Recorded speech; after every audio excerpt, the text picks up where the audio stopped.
Magandang araw mga kaibigan. Meron akong natanggap na official statement ni VP Inday Sara tungkol sa kina Ka Eric, Doc Badoy, yung mga PMAers, then taong bayan. Itong statement na ito is papasasalamat at pagpupuri. Medyo maliliit ang letters, oh.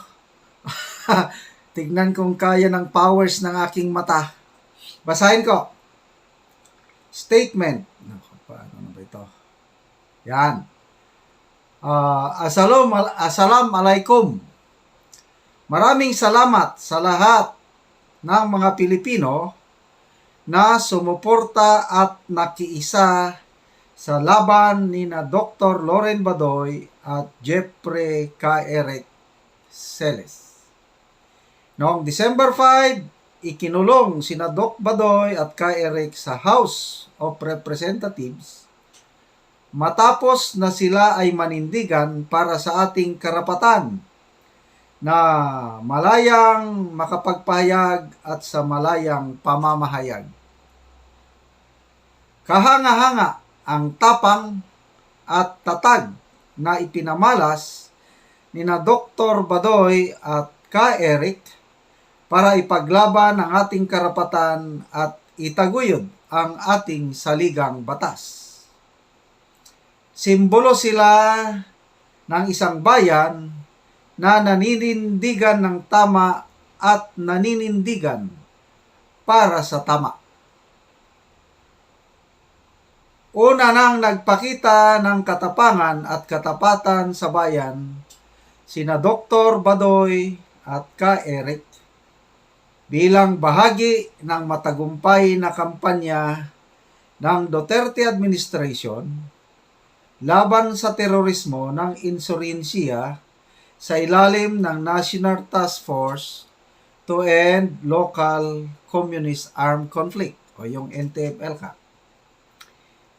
Kinikilala natin ang mga magigiting na retired Philippine Military Academy alumni at mga dating miyembro ng Armed Forces of the Philippines na naglabas ng matapang na panawagan para sa pagpapalaya sa dalawa. Ang panawagan ng PMA alumni at mga kawal ng AFP ay paalala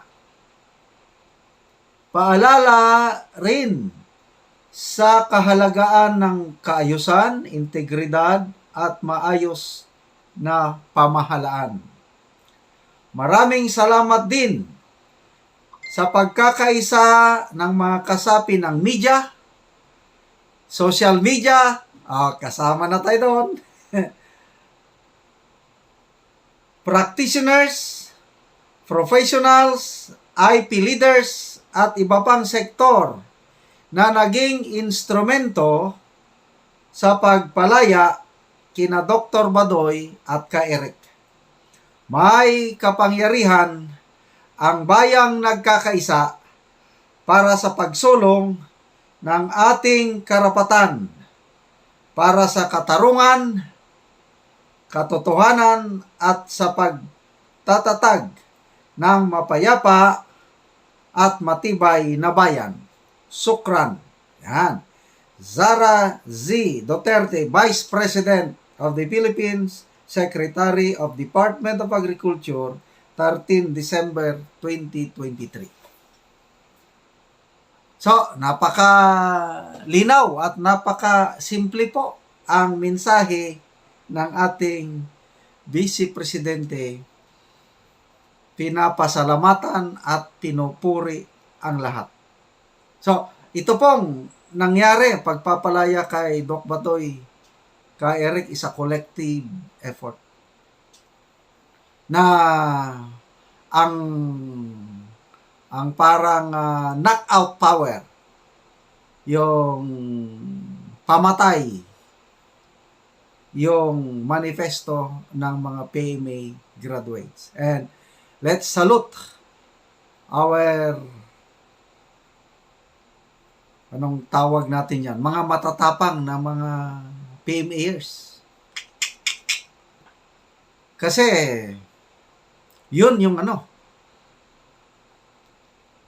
Although nakatulong ang lahat, kailang pag walang ganong strongly worded manifesto ng mga PMAers, baka nakakulong pa ngayon sina Doc Badoy at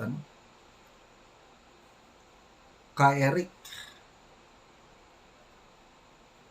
So, dito ko makikita ang leadership ni BP Sara. Ano siya?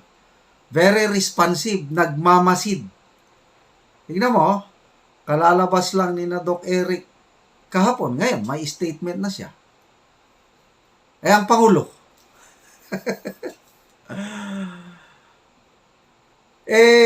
Buhay naman kayang Pangulo dahil nagpakita na sa Pasig City, nag-distribute na siya ng land titles.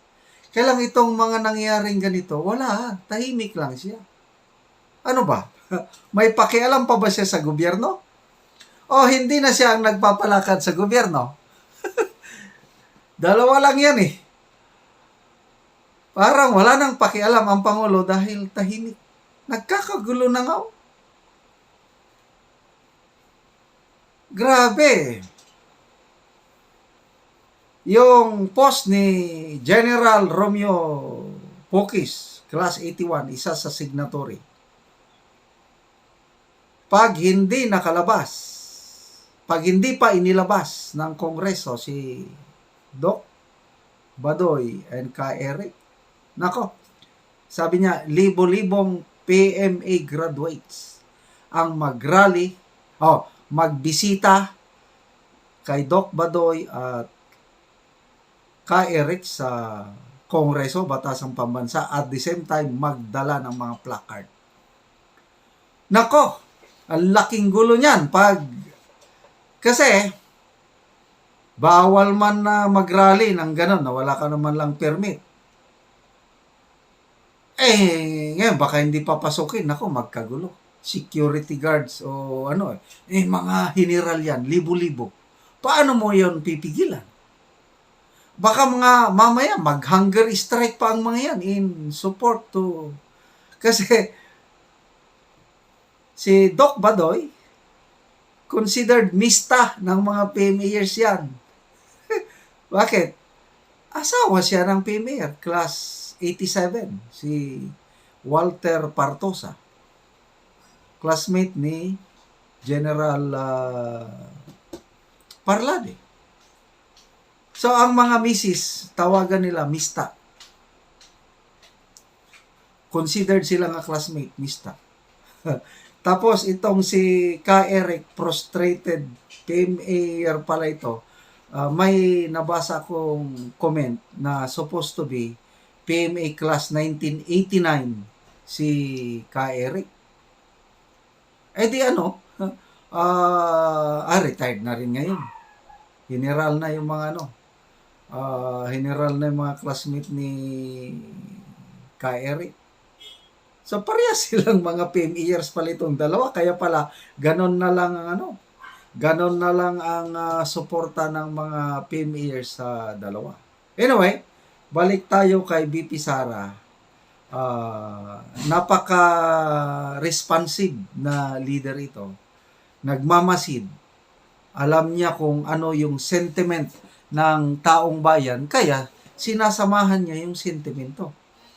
Complete opposite ng presidente. Nagkalindol na ng 7.4 magnitude, dami ng mga naapektuhan, tahimik ang presidente. Binomba ng Marawi, tahimik. Yung pala, may nag-text sa akin, lango sa Coca-Cola. Alam niya na yung Coca-Cola. Hindi ko na i-detalye. General, sabi ng isa kong subscriber, nako, nasobrahan sa Coca-Cola ang kuting, kaya hindi nagising. Walang COVID yan, sabi ng nag-text sa akin. Walang COVID. Nasobrahan. Wala na. Nagkakagulo na. Di man lang siya, very weak leader. So, ito po ang pagkakamali natin, mga 31.6 million. Hindi tayo nakinig kay Tatay Digong na weak leader yan, bangag yan, adik yan. Ang daming nagalit kay Tatay Digong. Ngayon, di tayo ang kawawa dahil meron tayong leader na PBBM. PP, bingi, bulag, malamya. Yung isa kong kaibigan, yung, di ba, bago lang binomba ng kanyon na naman yung yung ating resupply sa Ayungin Shoal. Di man lang siya magsalita. Konting post lang ng PCO. But siya mismo, di man lang siya sabi niya, it's a form of cowardice, sabi ng aking kaibigan. Ano ba yan? Takot o malamya? Both. Malamyang So, mabuhay ka, Eric, Doc Badoy, taong bayan, especially the PME graduates na nag-provide ng knockout punch sa mga kongresista na wala na, natakot na. So ngayon, enjoy na sina Doc Badoy at Eric kasama ang kanilang mga pamilya.